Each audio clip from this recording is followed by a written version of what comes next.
Welcome to Disruption Now. I'm your host and moderator, Rob Richardson. With me is Mark Walker of Direct Digital Holdings. He's revolutionizing the adtech industry. It's an honor to have him on. Always love to have innovators and entrepreneurs disrupting the world on there. Mark, how you doing, man?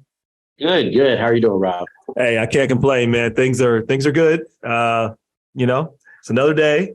Want to really get right into how you got into this ad tech space, I guess, as it is. So how did you get started in business overall? That's the first question. And then second, how did you get into this line of business? Yeah, absolutely. So just to start off, my business career started off in the digital space back in the late 90s. You're okay. Oh, you're a veteran of the game. Okay. So, I was fresh out of college and thought I'd be retired by 25, 26 years old. I decided to go work for a startup here in Houston. It was very early on. I was, 13 employee, and the company ended up raising about 150 million. And at that time, money was flowing. Money was just flowing through the rivers then. Yes. Like you got a .com. Yeah. We'll give you money. Yeah, exactly. We got an opportunity for you. And so we were, at that time we were revolutionizing, digitizing books and putting them online and thinking college students would be willing to pay a subscription fee for it. Needless to say, college students enjoyed paying for pizza and beer more so than access to a digital library. And it didn't, unfortunately, 2 years later, fast forward, it didn't work out. But for myself, it was a great opportunity. I ended up learning. You were a paper millionaire at one point, probably. You had a lot of stock in it. Were you? Yeah, exactly. I was thought, the riches were coming, but I ended up getting different riches and experience and knowledge and know-how, and also a love for the digital space. So, that experience led into me learning how to work with developers, doing UX design, UI design at the very beginning. Also, I ended up working directly doing SEM and SEO back before, Google ruled the world. I think I was, negotiating deals with Google back then, back when they had 200 employees. And, wow. And people didn't even know who Google was. It was Alta Vista and those guys. But it gave me a really breadth of experience of essentially what we're doing today. Just fast forward about 20 years later. And after that, I ended up working at Deloitte, where I did marketing and recruiting for them. And then, after that, left there after about 3 years because, digital was always my calling. Ended up working at Reliant Energy, which is a Fortune 300 company, NRG Energy, which a lot of people are probably heard of. And I was running their digital sales team. So I managed roughly about a $50 million budget, but really got a top-down opportunity of the value chain of driving ROI and KPIs for an organization, and understanding how to build a team and really focus in on it. After success there, the company asked me to become like an entrepreneur, right? And gave me a couple $1 million and said, "Hey, go figure out new revenue streams for the company." And so myself and the team built up a team to do that along with digital, and figured out all these new and creative ways to drive revenue for the company, and ended up growing that side of it to about $1 billion. Wow. Top line revenue, but didn't really get the reward for it. But that's how it usually works in corporate America. 3% raise. Thank you so much. Thank you for all you get. $1 billion, you get $5,000 raise. So, or $10,000. Even if it's $100,000, you create $1 billion. That's a lot of money in value, right? It's like, but that's why you probably went off on your own. I want to hammer on a couple of things that you really, I think, touched on that I find fascinating. So your first experience when you went through the first startup life, people can go one of two ways when they have a startup and it quote unquote fails. Like it didn't go the way people expected. You can, say, this is not for me. I give up. This is I'm a failure. Or they can learn from the lesson. And when you're in that early stage, especially when you're in a new environment like you were during the .com era, there's nothing but opportunities as long as you are willing to learn from your experiences. I tell my sons all the time, what I tell them is more, look, you have to, at this point in your life because they're all like, they're just about to go to high school, college, right? They're in high school, about to go to college. And I said, it's more important to value learning and relationships than money. Now that sounds crazy to them, right? It's like, no, like I need as much money as possible. Like I'm only going to do something if I get paid so much right now. I said, you're missing out on so much because what you don't understand is you monetize off of knowledge and relationships. That's how it leads to more money. You think it's the money right now. Money is important for what you need at the basic level, right? But in terms of if you want to level up, learning and relationship is how you do it. And that's what you got in that early period from how I view it. It's funny you say that. You're spot on. And I think, I will say, it's always a twisted journey on how you get there, but you're exactly right. The relationships and the experience that I got from that .com really led the trajectory I'm on today. And so, in every opportunity, the last point I would probably draw out is also maintaining those relationships through level of integrity and how you try to operate and function in the job and being and trying to build that reputation as well. And I think that has kind of stuck with me through this journey. And to be candid with you, all the relationships I built back in 1999, a lot of them are still intact today. And those are the ones that have helped us through me and my business partner throughout this journey. So it's been an exciting opportunity for us and feel really blessed to just be here. Okay, so let's talk about direct digital holdings in the company right now. What do you specialize in when it comes to, I mean, obviously it's ads, but there's a lot of I don't know if there's a lot of ad tech companies, but there's a lot of people that do ads. Like what makes this, I guess, what's your unique kind of position in the market in terms of how you really target customers? Yeah, absolutely. I think the simplest way to describe it, and I'll give you a couple of approaches. We help companies buy and sell media, and we leverage technology to do it. And that's the most simplest form of putting it. However, we're focused on two markets, which really make us unique. One, we're focused on the middle market and helping those companies buy media throughout the programmatic, value chain of digital advertising. And we will focus in on middle market companies, 5 to 500 million in top line revenue, and that are in, what I would call flyover country of America. We have salespeople and we have, we have a lot of support in local and regional markets in Nashville, Tennessee, Knoxville, Tennessee, Colorado Springs, Houston. These are tier 2, tier 3 media markets that. Are you in Cincinnati? No, we're not yet, but we will get there. All right. But those are the areas that we focus in on what we call the buy side of our business. And on the sell side of our business, we focus on leading with multicultural audiences.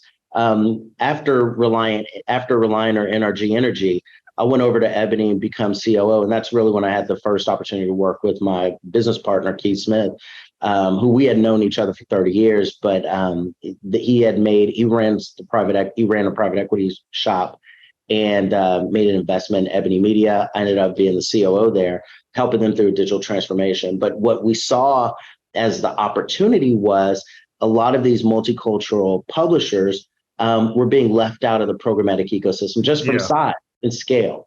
If you were below 5 million unique visitors, the larger what they're called supply side platforms or SSPs like Magnite, PubMatic, those are names you probably heard of. They weren't willing to work with those smaller publishers, but being African American, but even more so, being able to see the level of engagement, the level of interaction, the level of visitors that we had, and talking to peers in the industry, we knew that there was this rich audience that was completely being left out, that a lot of brands and advertisers would want to reach in an authentic way in those different properties. And so that was really the genesis and the idea of, hey, we had a buy-side platform that helped small and mid-sized companies now buy media and tie it to ROI, which, directly correlated to my experience at NRG Energy. And then the sell side business where we aggregate small to mid-sized publishers and tie those in to the programmatic ecosystem. I think we can have a winning formula for a company. So we bought a fledgling $6 million, start from scratch, $6 million Huddle Masses and Colossus were the two platforms. put them under the umbrella of direct digital, and we looked at organic and inorganic growth and acquiring and growing the business to the size that we're at today. And so at the time, it was $6 million unprofitable. We ended up cleaning up the business, streamlining the operations, and really focusing in on growing the business organically. Got it up to 7 million in our first year. Then we saw an opportunity to buy another buy-side platform called Orange 142 and piece it together with Huddle Masses. And so we felt like we really rounded out a platform that you see today. And second year, we grew to about 30 million. Third year, we grew to 38 million. And then we really had hockey stick growth last year with all the investments we had been putting in our supply side platform, Colossus, which from the very beginning, we knew that that engine of selling media, leveraging multicultural publishers and general market together was really going to be a major growth engine for us. When we bought Colossus initially, it was only $17,000 of revenue this year. Looks like it's going to be about $55 to $60 million. Wait, I want to make sure I got those numbers right. And I'll have to talk to you for advice on business execution. I want to make sure I got my numbers right for a minute. So what was the business you bought? What was it? Colossus, you said? Colossus. And you said it was $17,000. Is that what you said? Did you say 17,000? You didn't say 100,000 or something. You said 17,000, right? I'm just making sure. When we first bought it was 17,000 of revenue. And you changed it. What's the number it went to now? This year we're going to be 55 to 60 million in top line revenue. Wow. So what was the most important component for that growth? If you had to nail it down, I'll give you two. What were the two most important factors for reaching that type of exponential growth? People, processes. People and processes. In that order. In that order. In that order. If you don't have the right people, you can't build the right processes. That's it. Plain and simple. People and processes. How does one go about choosing the right people? Right? That's the tough one. No one said it was easy. What we believe in here is we knew that having a multicultural, focusing on multicultural publishers, we knew that there was richness in that community. And it's the same thing we believe in the people that we hire. We look for diversity, and it's not just, diversity of skin color, diversity of race, creed, sexual orientation. We look at diversity in regards to thought, ideas, all of those pieces. And so if you look at our board of directors, if you look at our leadership team, if you look at our management team, it looks like America. And we believe the more diverse group you have, when you put them in a room, you're going to get outsized performance. And that's our belief. And that's what we look for. And we look for people who are thinking creatively. We're looking for people who are thinking out of the box, but we're also looking for people who have a wealth of experience and been in the space for 10 to 15 years in multiple facets. And so for us, the people that we have hired, they have not just worked, for an ad tech company. They worked on the brand side. They worked on the publisher side. They worked in media planning. They worked in media buying. So then when you look at a whole value chain across the board, you're getting all of those experiences so that when it comes time to troubleshoot or create processes, you know where to look and you know where to identify the problems in a very short time frame. And that has helped us grow to the size that we're at today. So when you think about people, at least when I think about people, I think it's also important to create an environment where they feel empowered, right? And you have a culture that encourages innovation, and that requires usually divergent thought and people having the ability to challenge or at least present their ideas in a way that it will be received and it won't be, rejected. How do you go about identifying those disruptors, pun intended, right? Divergent thinkers. Is there any process for the intake that you do to kind of identify someone that aligns with your values and your mindset? And then two, what do you do at Direct Digital to keep people engaged in the culture? Absolutely. Two things. One, one of the leaders that we brought in who ended up helping grow Colossus, we gave her an opportunity and we said, look, if you build it, we'll put more resources behind you. And that's exactly what happened. more it grew, the more profitable it got, the more resources we put behind to continue fueling the growth. And that's really our formula. And candidly, we took a lot of that experience from what happened when I was at NRG, where you're given a little bit of resource, told to go figure out a problem. And then if you're successful, we'll put more resources behind you. It's the same formula. And I think there's nothing better for any entrepreneur, if you will, or anyone who has that spirit than, hey, I'm going to give you a safe place to fail. And then I'm also going to put resources behind you to help you succeed. And then I'm also going to be there with you to help you succeed along the way. And that's been the formula that we've used as a business, and it's proven successful. So what we think we have are people who are entrepreneurs who are willing to work for us and who are willing to spearhead and grow a business. And we fuel that. And then we look for that person who believes in diversity, believes in challenging thoughts, and who's comfortable and vulnerable enough to say, yeah, I failed, but I can figure it out. Or I don't know the answer, but I can go figure it out. And that's what we've put here in the environment we've tried to create. How we keep them engaged, they're part of the team. There's no bad idea. We are a hierarchical organization, but we're pretty flat. We talk all the time. We're on the phone all the time, and we're sharing thoughts and ideas, and we challenge each other in our thoughts. And we're willing to listen, and we're willing to learn from each other. And that's kind of the environment that we've built. So it's been successful for us thus far, and we're hoping that it helps us continue to fuel our growth through 2023 and 2024. When you talk about reaching multicultural audiences, and it's to me is a fact that it's not like it's not an outlier. Like this is the market. Like more and more, right? Not only in America but the world, right? The emerging markets, Africa. Any thought in terms of what you see as opportunities for Africa and maybe Latin America in terms of where you see trends for opportunities for, advertising and really engaging the customers there? Do you see growth there or opportunities? And if so, like, how do you see that? Yeah, absolutely. So, for right now, we're focused in on the United States, and being a publicly traded company, I have to put a disclaimer out there. Yeah, that's right. Yes. So. But being a publicly traded company, we can't talk about future growth and all those things. But what I can say is, inside the United States, there are about 40%, based on the last census, is defined as multicultural. And the way we define multicultural is African American, Asian American, LGBTQ community, and Hispanic American community. That represents 40% of the United States comfortably. If you look at how much media dollars is used to talk to those audiences in an authentic way, you're looking at, based upon the ANA's last study, it was 2 to 5%. That's a miss for most businesses.